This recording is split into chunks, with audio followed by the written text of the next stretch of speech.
Hey y'all, I'm Morgan. Thank you so much to those of you who have seen my videos before, and welcome to the new people who might not have seen me before, and I hope that you will stick around and enjoy my word babble about books.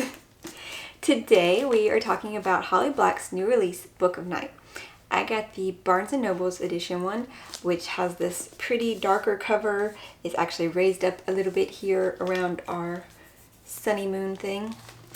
And we have our inside that looks like this on the front and back, which is just pretty much like, you know, stars.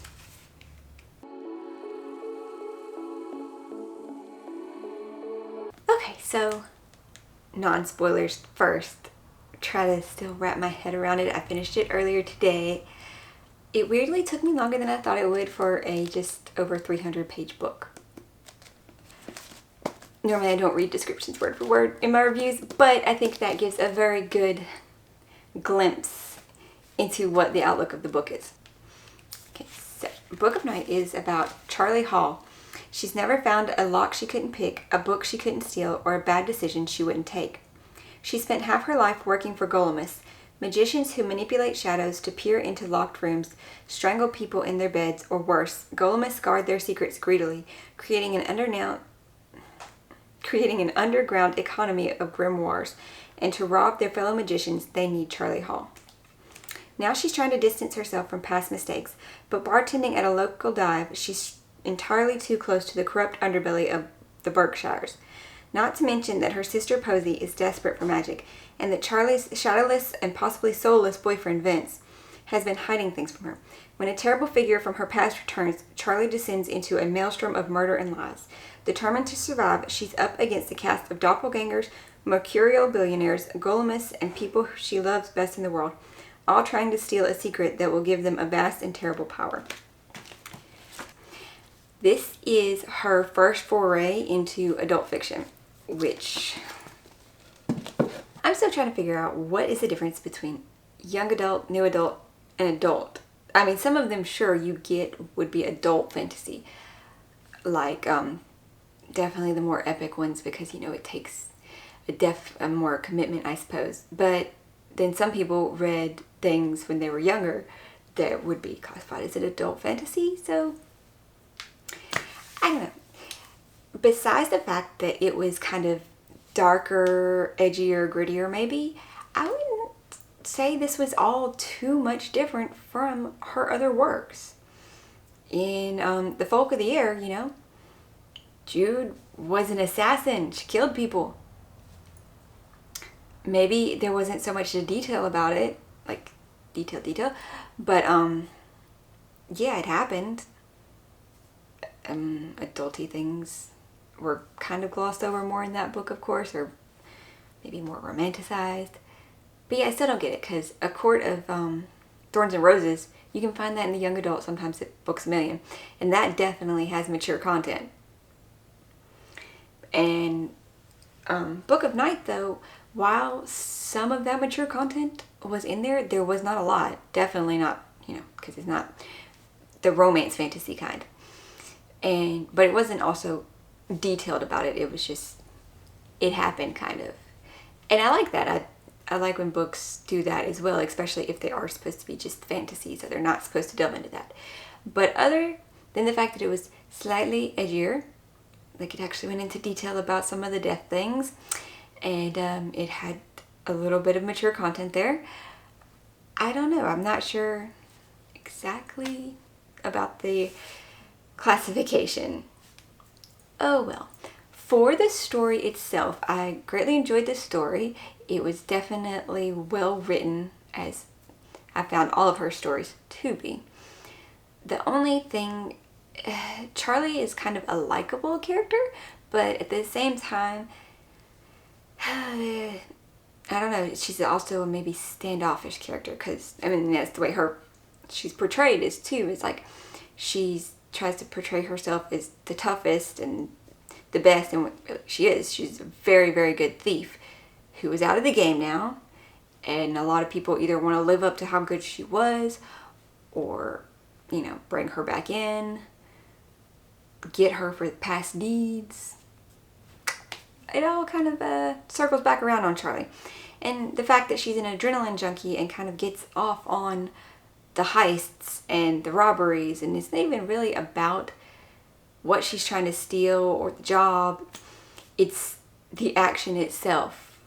The thrill of it all is what's really drives her into the bad decisions. So, I don't know. There were some things, though, that in the way it was written, about midway through, I had to like flip back in because I read something and I was like, wait, this doesn't make any sense. Did I miss something? And so I flipped back through and I read the part and I was like, no, definitely didn't miss it. And I go back, I keep reading, and eventually it does clear itself up with the thing that I wasn't sure about. And I was like, well, that was just a really weird way to write it then. It makes it seem like something else happened and you just kind of missed it. And then thinking about that part later and the promise she made to that person, she couldn't have been able to fulfill it because somebody else ended up with the item in question. And that was never gone back to. Nah. So, clearly called The Book of Night. And in the book, Charlie is trying to find a very fabled Golemist book called Libra Noctum. And the thing that might be an editing error, because they say that, the common name for it, even at the beginning of the book, and through a good portion every time it comes up, it's called the Book of Blight. And then at one point, the billionaire refers to it as the Book of Night. And see, it would make way more sense for it to be the Book of Night because title and Noctum probably means night. But even after that point, it keeps being said, the Book of Blight. And I was like, oh dear. That's a whoopsie. It's definite. And I mean, it would make more sense if it happened once or twice, but like so many times throughout the book, it's called the Book of Blight. Which, I mean, it still makes sense with the story for it to be called that too. And maybe it's supposed to be shorthand called both of them. I don't know, but it just seems weird. Because when they refer to it, it's either one or the other in a conversation, and they never say like that it's different. They never mention the other one. They never, I don't know. It just struck me as a little weird. And like the first time that it kept doing that, I was like, oh, okay. I guess maybe there will be another one that's called The Book of Night, because that makes sense for the novel title. But then there wasn't. Since it is taking place here in our world, there isn't, history given except for the bits that alternate from real history, what we're used to history. Like how the Golemists in the book were really like underground kind of before the last 20 years. So it's been within Charlie's lifetime that they kind of came out to be more mainstream, and everybody learned that, there was this sort of magic. And it's a shadow magic, to where some people's shadows quicken and become movable and you can control your shadows to do things, or you're just a normal person and you don't. There are 4 main types of this sort of shadow magic that is the Golemist, which means they can manipulate their shadows. There's Alterationists, which can change their shadow or change someone else's shadow. There are the Carapaces, which are more what they manipulate their own shadow to be like an armor or a defensive thing. So they really work on beefing up their own shadows. And the Puppeteers, which manipulate people. And then the Masks, which doesn't mention very much except that they are the ones that dive deep into the mysteries of the universe. Whatever that means. But this shadow magic has pretty much infected mainstream everything. Celebrities want to have their shadows altered to change their emotions, to where they can win awards and do better actings or performances or creativity to make songs, all sorts of things. And Charlie, when she was a thief, used to work for them. and she was very good at stealing all their secret textbooks. Well, not textbooks. Golemists are very, very secretive about tricks they've learned, things they know, and they would keep this knowledge to themselves as much as possible, even writing in codes, writing in paintings, stitching it in the linings of clothing apparently.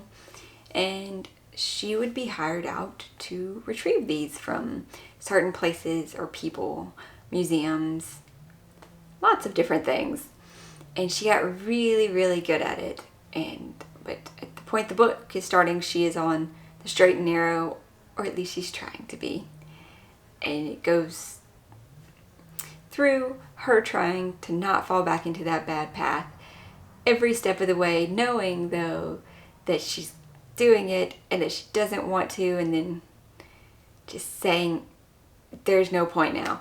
The ending of the story too, I think she definitely left it open-ended, so maybe then we're returning to this point and this worldish that she's created to continue on with Charlie and Vince's story and find out what's going to happen.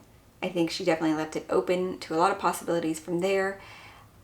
I don't know exactly how the story will continue. There's room for growth, of course, and there's room for more adventure and storytelling.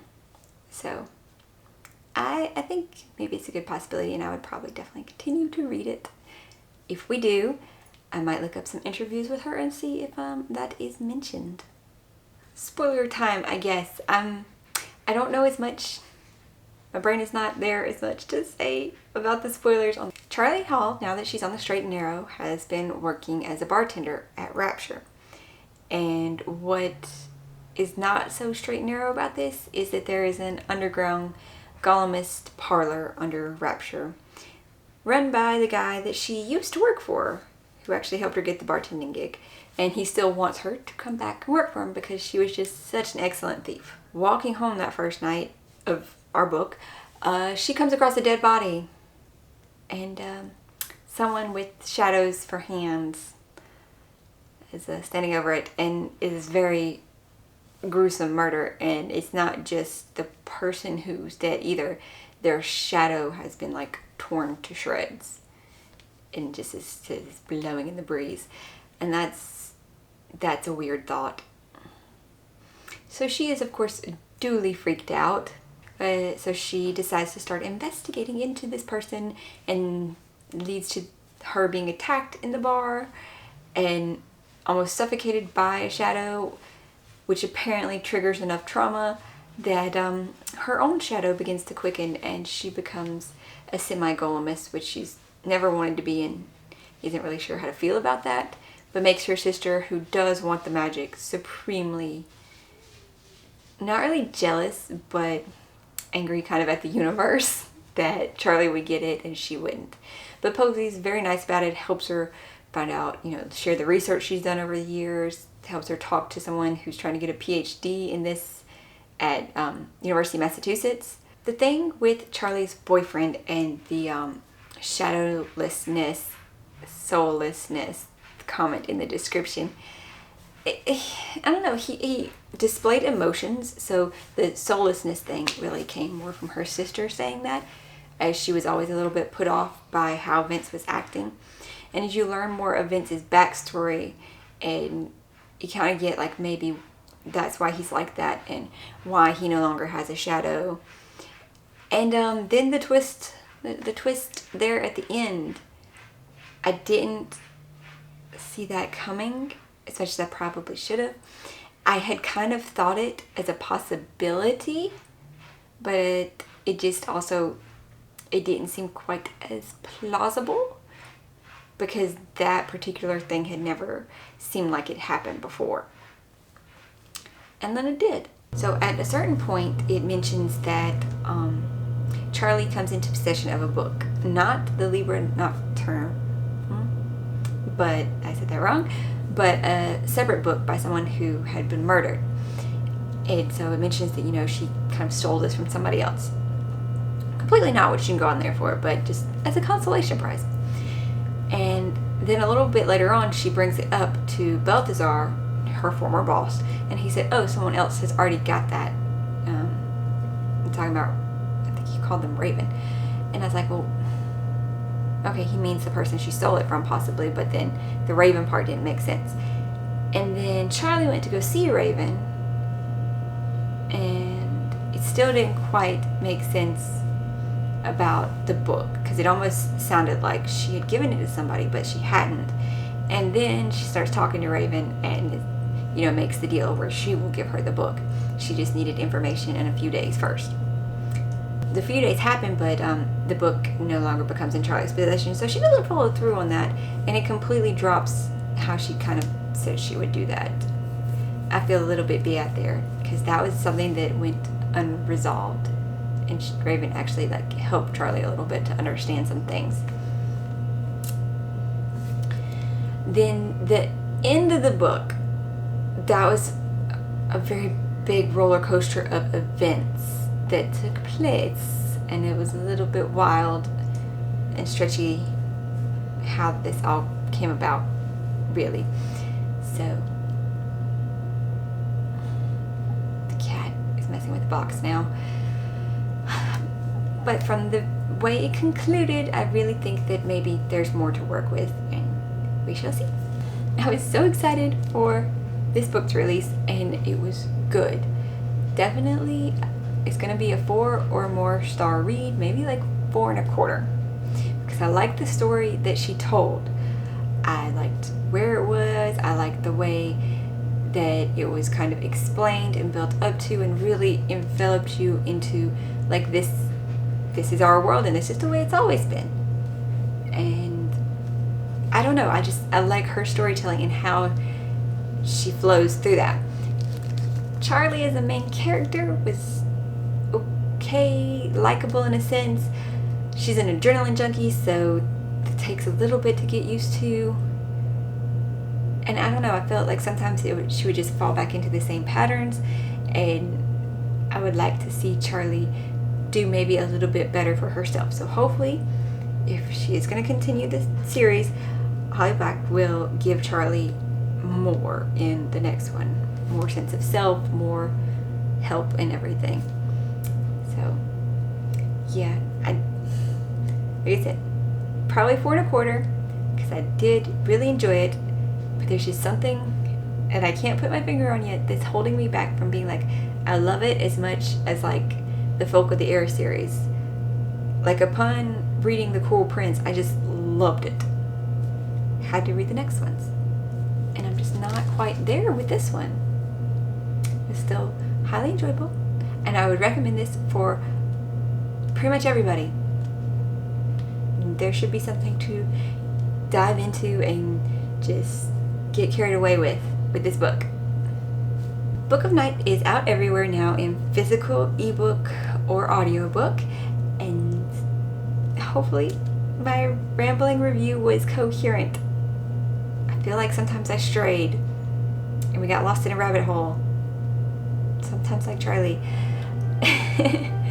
But thank you guys for sticking around with me to the end then, and I hope you have a lovely rest of your day.